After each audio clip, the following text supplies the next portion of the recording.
నాకు నిజంగా తెలియదండి. నాకు నిజంగా తెలియదు. ఎవరు రామరెడ్డి అని అంటున్నారు, మరి తెలియదు ఎట్లా చెప్తాను నేను. మన అది నా హోటల్ నడిపిన రామరెడ్డి ఆయన అంటున్నా, ఈ మధ్యలో తెలుసుకున్నది ఎవరిదే అని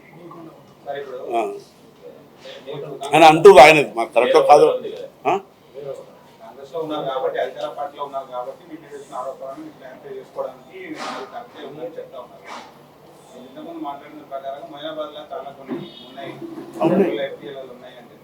ఉన్నాయి, చాలా ఉన్నాయి. ఇస్తాము, చెప్తాము. వాళ్ళ అవసరం ఉన్నప్పుడు ఎంక్వైరీ చేస్తారు. ఇప్పుడు నేను చెప్పేదానికన్నా ఇప్పుడు ఒక దానికో సమస్య పెట్టారు, దానికి ఐఏఎస్ ఐపీఎస్ ఆఫీసర్ వేసారు, అతను చూస్తున్నాడు, అతనికి సహకరిస్తాం తప్పకుండా.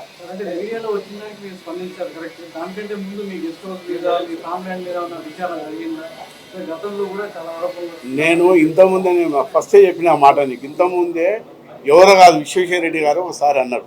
అన్నప్పుడే కలెక్టర్ గారికి ఫోన్ చేసి, ఎంతకైనా మంచిది పొలిటికల్ ఉన్నా కదా, నేను కూడా మంత్రిగా చేసిన 2 సార్లు ఎమ్మెల్యే ఉన్నా, ఎంతకైనా మంచిది అని చెప్పి నేను కలెక్టర్ గారికి ఫోన్ చేశాను డైరెక్ట్. మా పిఏనే పోయాను, అది సర్వే, ఆ సర్వే అంతా ఇచ్చేసే కాపీ కూడా, సర్వే కాపీ బాధాప్తో ఉన్నది. వాళ్ళు ఆ ఆఫీసర్లు వచ్చి మొత్తం అంతా సర్వే చేసి లేదని చెప్పి మార్క్ చేసి ఇచ్చిన దాని ప్రకారంగానే అంతకుముందే నేను ఇరిగేషన్ వాళ్ళు పిలిచేసి ఈ చెప్పేసి కరెక్ట్ ఇంతవరకు రాదని చెప్పి అంతవరకు ఆడే కట్టుకున్నాను. కాదు, నేను ఎమ్మెల్యే ఉన్నప్పుడే పిలిచిన, మంత్రి ఉన్నప్పుడు కాదు, ఎమ్మెల్యే ఉన్నప్పుడే పిలిచిన. అప్పుడే నాకు అప్పుడు ఇంత సీరియస్గా లేదు కదా, నా దాని మీద కూడా అప్పుడప్పుడు అంటుంటే నేను క్లియర్ చేసుకుని బాధ్యత నాకు ఉంది కాబట్టి చేసుకున్నాను. అవన్నీ ఎందుకంటే మన తప్పని అనుకుంటే నాకు నోటీస్ ఇస్తే నేనే ముందు కూల్చేస్తా అంటున్నా కదా, కూల్చేస్తే అయిపోయాయి కదా. నాకు రాలేదండి, కూల్చేస్తా, నోటీస్ వస్తే కూల్చేస్తా. ఇప్పుడు ఎందుకంటే చాలా మంది కోర్టుపోయి ఆపుకున్నారు కదా అందరు. అరే ఉన్నది నాకు, అందుకే ధైర్యంతో చెప్తున్నా మీకు.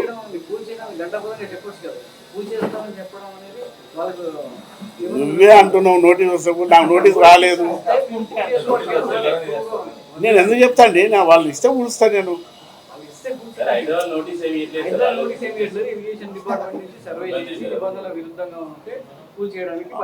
సర్వే చేసినాకనే తప్పు ఉంటే నేనే కూల్చేస్తా అంటున్నాను.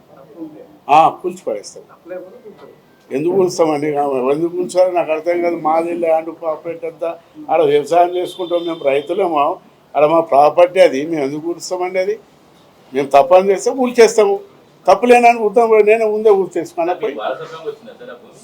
అవును, మా తాత ఉన్న భూమి అండి అది, వారసత్వం వచ్చిన భూమి అది. ఇప్పుడు ఆ ముస్లిం అమ్మిన ప్రకారం వచ్చిన భూమి అది. 14 ఎకరాలు అండి, 14 ఎకరాలు 14 గుంటలు.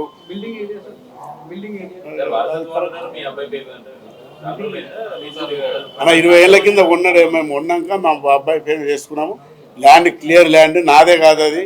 అక్కడ రామరెడ్డి ఉన్నాడు, ఇంకో అతను లక్ష్మీనారాయణ ఉన్న, అందరం కలిసి కొనుక్కున్న ల్యాండ్ అది, పట్టా ల్యాండ్ అది. ఎవరైనా గవర్నమెంట్ ల్యాండ్ పెడితే అంత ఉంటే రుక్కుంటారండి, కూర్చోవుతారు, పడేస్తారు. అయినా పోయి మేము గవర్నమెంట్ ల్యాండ్లో మాకు తెలుసు బాగా, అది ఎన్నటికైనా కూల్చేస్తారని తెలుసు. గత గవర్నమెంట్ లో ఇట్లాంటి నిర్మాణాల పట్ల ఆరోపణలు వచ్చినప్పటికీ గత గవర్నమెంట్ పెద్ద చర్యలు తీసుకోలేదని భావం. కానీ ఇప్పుడు గవర్నమెంట్ మారిన తర్వాత మీలాంటి వాళ్ళు కూడా ఉన్నప్పటికి కూడా మీ మీద ఆరోపణలు వచ్చి కూర్చేయడానికి సిద్ధంగా ఉంది. దీన్ని ఎలా చూడొచ్చు సార్? గతంలో ఎందుకు విస్మరించారు, ఇప్పుడు ఎందుకు సిద్ధమవుతున్నారు? ఇప్పుడు నేను ఎట్లా చెప్పాలని, ఇప్పుడు ఆ ప్రభుత్వంలో ఆ ముఖ్యమంత్రులు వాళ్ళు చేసిన దాన్ని ఈ ప్రభుత్వం వచ్చినాక ఈ ముఖ్యమంత్రి గారు చేస్తుంది కాబట్టి ఎవరెవరు ఆలోచన తీరుంటుంది. దానికి నేనేటా చెప్తానండి. నేను అప్పుడు తప్పు చేయలేదు, ఇప్పుడు చేసాను చెప్తాను. ఇప్పుడు ఏదో జరుగుతున్నదో స్పెషల్ కాబట్టి ఒక డిపార్ట్మెంట్ పెట్టి ఇప్పుడు స్పెషల్ చేస్తారు కాబట్టి దానికి తప్పకుండా నా మీద వచ్చింది కాబట్టి చెప్పుకుంటున్నాను. రోజు నా మీద వస్తుంది కాబట్టి ఒక మంత్రి మీద వచ్చి మంత్రి చెప్పేసింది, అయిపోయింది. నాది ఒక ఇటుకే పెళ్ళి ఉంటే కూడా కూల్చేయమన్నాడు. ఆ మంత్రి లేక నాది కూడా ఇటుకే పెళ్ళి ఉంటే కూల్చేయమంటున్నా. చెప్పవలసిన బాధ్యత నాది చెప్తున్నా. ఓకే, అందరికి నమస్తే. కాపీ చూపించారు. కాపీ తయారు చేసినాం చూపించండి. ఇచ్చేసి కాదు ఒకసారి చూపించండి. చూపిస్తాం. 2005లో పర్మిషను, 99లో ల్యాండ్ కొన్నాము, పట్టా ల్యాండు, ఇక ధరణి, ఇక గవర్నమెంట్ ఇచ్చిన సర్వే, ఇది అఫీషియల్ కరెక్ట్ ఉన్నది.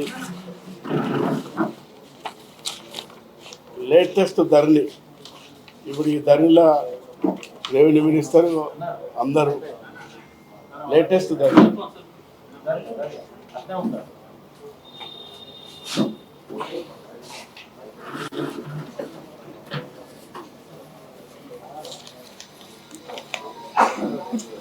పర్మిషన్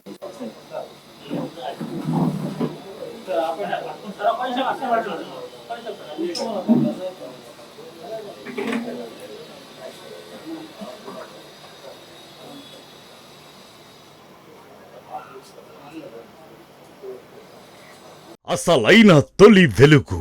ఫాలో వాట్సాప్ @తొలి వెలుగు official.